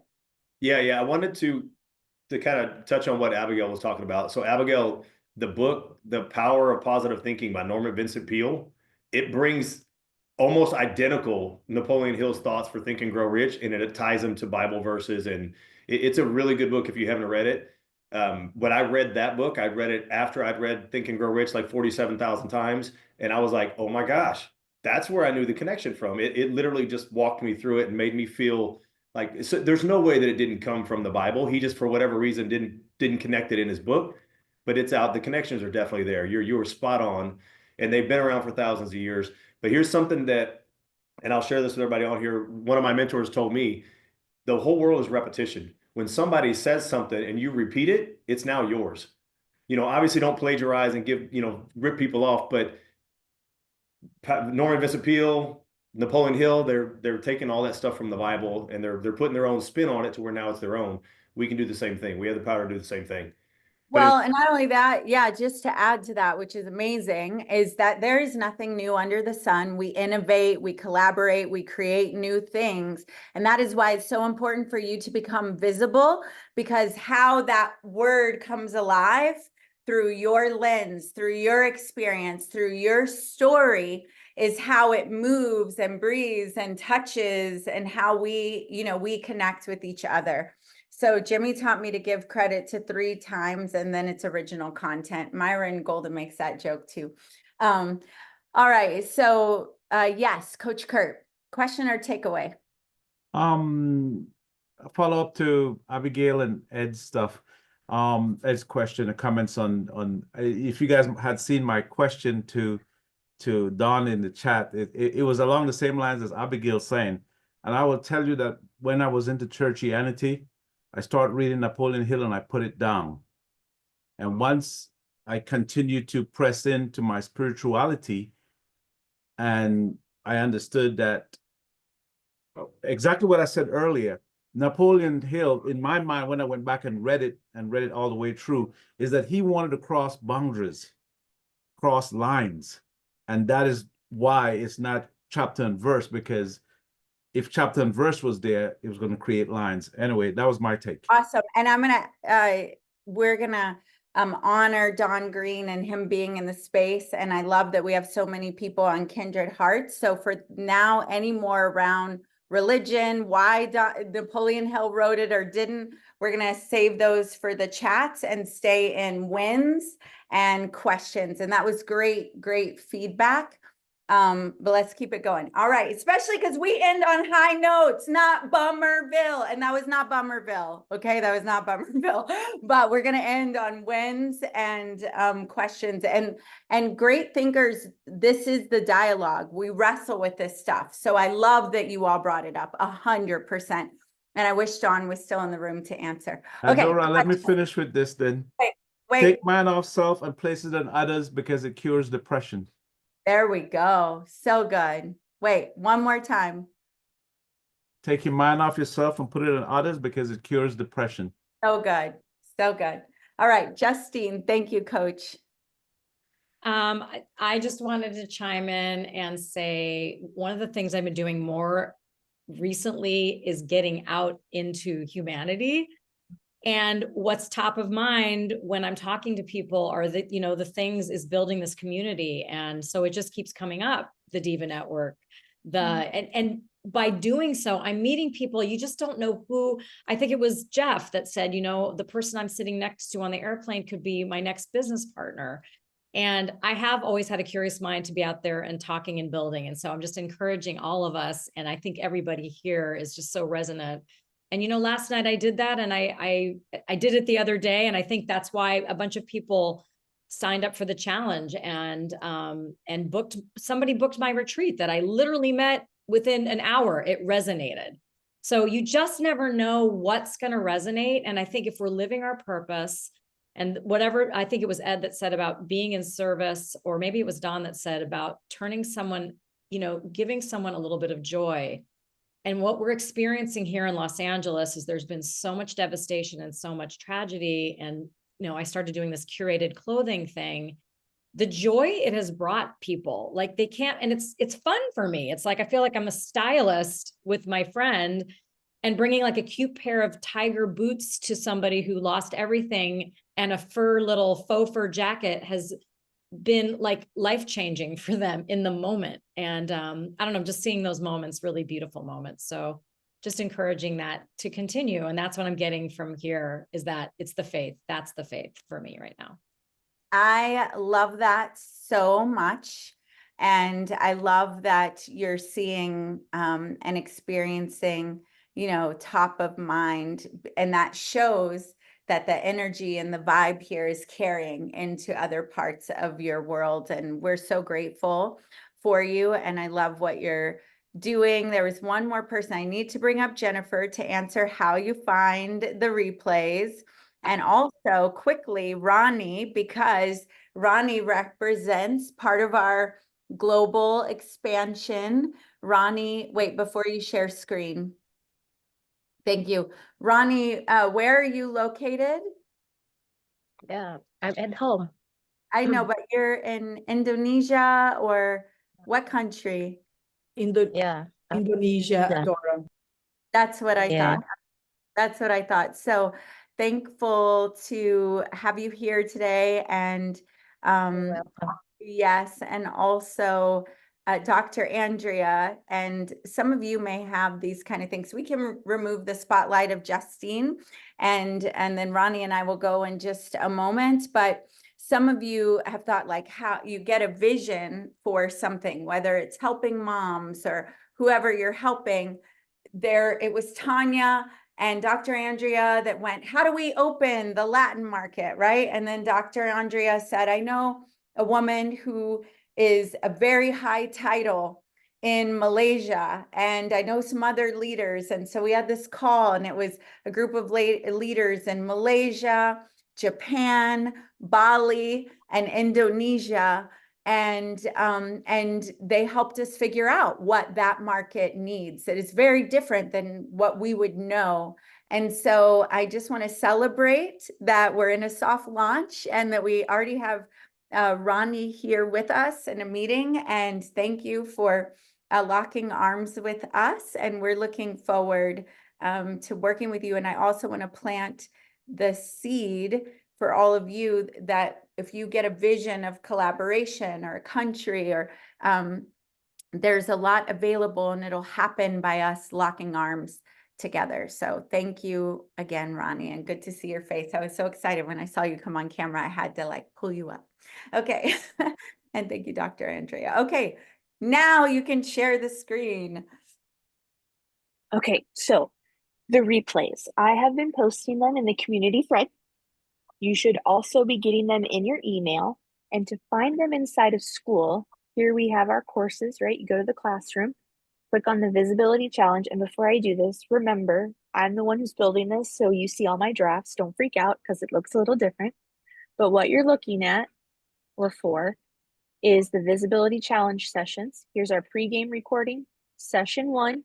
And then as soon as we have session 2 loaded, it'll replace this graphic. It'll look the same, but you can click on the graphic and then it'll play the recordings for you. Okay, awesome. And what's the community thread? Where do they find that? Oh, please hold. It's I need to know that. the, It's YFT because they're amazing. let's see. Let's go back right here. This very first tab at the top is our thread. Got So this top pinned note is our engagement thread from this session. And then it'll be in here somewhere. Here's our leaderboard from, I don't know, yesterday. Or the thread from yesterday. Perfect. Somewhere in here. Here we go. Here's the recording for day 1. So you just have to scroll a little bit, search, use the search bar, you'll find it. Or go to that, go to the session. Okay, perfect. Okay, awesome. I want to thank each and every one of you who shared, including those who backed each other up to say, I don't know about this either. I've been confused about this too. And that's going to happen a lot inside of community. Let's go group view. It's going to happen a lot inside of community because we're all coming from different backgrounds, right? And we have different beliefs and different ways of seeing things, different superpowers.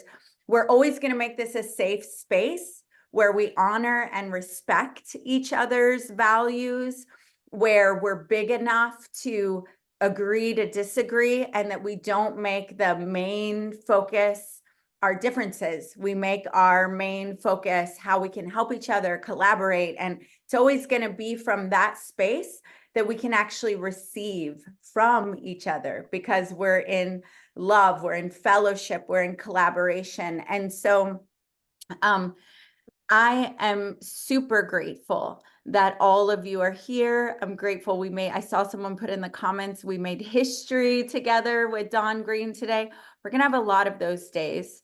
And I know not everybody can come on camera, but when you can, you see how you're already starting to recognize each other and starting to feel some know, like, trust. Okay, so I want to remind you, you're going to go in under the video, the day 2, and you're going to put who you are, like the clients that you serve or the people that you help and how. And then you're going to go find someone else's comment and say something to them about what they posted. All right. And take an interest in them. It's okay. And try to do more than emojis. I love the dancing emoji in the red. She's in the red dress, but do something more than that. Be engaged. This is going to help with the community building and you being visible and other people being seen as well. Okay. And that's your perfect score assignment. All right, awesome. Jimmy, anything else? You let us out last time in a powerful way. I'd love for you to rally us like the college guy vibe that you've got. Come on, unmute. You had us go out on a bang. Wow. I actually don't know what to say after having Dawn on today. Here's the thing. I think I want to just go back to this whole happy thing. Happiness comes from helping others find it. And let me ask you all right now, how are you all feeling? I mean, has yesterday and today just blown your mind? Are you guys like super pumped about what's happening, how you're feeling, the takeaways, how you're growing? And so if you have that and you now see that people are getting actively promoting this challenge, Go out there and share this with some more people today. I was telling Jennifer, we need to get some more email blasts out today because we got to get people in here because the next few days are even just going to be amazing as well. And then the rest of this whole session coming up, I mean, you want to actually, you want to start anchoring in, like get as many people in here because there are, Adora and I can't tell you everything behind the scenes, but there are some massive people coming where you're going to get some takeaways that can literally put another 6 or 7 figures or 8 figures of revenue in your pockets this year. So get ready. Let me piggyback on that because some people are asking who's coming tomorrow. Bob and Priya. Bob broke blockchain 90 ways in 90 days. He's the one that partnered up with Carissa. Priya, who is a top 10 Coinbase, she was a top 10 Coinbase exec, writes for Bitcoin Magazine, is thinking through how we get more loans and ecosystem and financial flow inside of the group and some of the things that we're coming. We have someone who Netflix is their client. Disney used her HR system and is still in place today. She produced Real Husbands of Hollywood with Kevin Hart. She was a BET executive at a very high level, and she's coming in to coach us through getting the results that we want for the next 90 days and giving us a gift to implement it. So a 97-day gift. And that is like, what do you want out of this next 90 days? And then how do we put the structures in place to measure and see how we're doing that?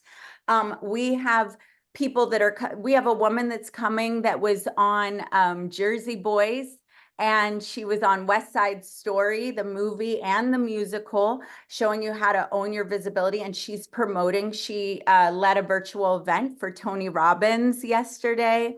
We have a gentleman who else? I'm thinking of, there was someone else that I want to share. There's so many, but if it comes back to me, I'll tell you, but it is big. Like what we're bringing to you with I want you to know every speaker's coming with what can I give them that they can apply? And we're group thinking, how do we change the planet together?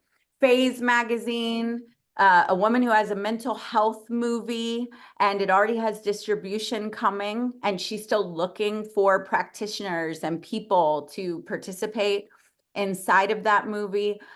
We are bringing you so many people. Oh, next Wednesday, a gentleman he's paid to go teach the Platinum Partners for Tony Robbins. And the Platinum Partnership is what, a 60,000 or 100,000 a year? What is it, Jimmy?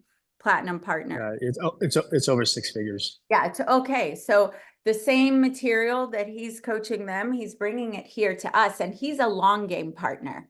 He's like, I want to be here with the divas. He was like, I have my high ticket people. That's my 15 people only will be in my deal. But then touching and impacting the world, just let's do it together. He's had like 4 meetings with Jimmy already. So that's just a few. So we're not spitting. The reason we're starting with DMA is like, if you could have the person that is paid to set up scale for Netflix, that is paid, to go into Disney, BET, and she thought all that through for how to have solopreneurs win and the system. Our whole conversation is, how do we have them win? How do we create 100 stories? How do we measure results? And her strategic brain, I've got a message right now. She's asking for my time. Adora, when's our next strategy session to make sure they win on this? What is our outcome? We want you to win. We want stories. And the stories aren't just affiliate stories. We want 90% of those stories to be how you got more revenue in your company. You got on more stages. You found a collaboration that led to 1.2 million in funding, right? So if you take this seriously, I always say don't sleep on it. You really can. We are giving you the, not just the hype, but the tools, even if you're just in the free group. VIP and members, you're going to get a ton of other stuff. But even in the free group, you could change your life forever with this. So spread the love. bring your community along with you, go and give, invite people. And Jimmy, Ed says he's coming for you. So I'm just all right. That's awesome. All right. All Let's right. do it. All right. Let's go ahead and unmute everybody. Come off. And what did you have them do? You said unmute and something yesterday. No, it was about bringing the energy. Let me stand up. I'm in a restaurant. Hold on. Let me come over Okay, here. okay, that's what's happening. He came. No fear, Hold Jimmy. on, Let's go. Lead us out. I didn't. No. So everybody, here's the deal. I mean, we just had the Napoleon Hill Foundation, the one and only Don Green, just pour into us, and we need to blow this Zoom out. Like literally, let the world know that we are here. That we're going to change our businesses, our lives, and other people's lives because of the DIVA Network and what's happening with this challenge. And so everybody, start unmuting yourselves right now. Start unmuting yourselves because here's what we do. On a count of 3. I want you guys, I want to feel the energy in Kansas. I want you to be louder than Arrowhead Carissa, Stadium. get up, girl. Get up, Carissa. On the count of 3. 1, 2, trying to get up. 3. Yeah. Yeah. Let's go. All right, let's go. Awesome.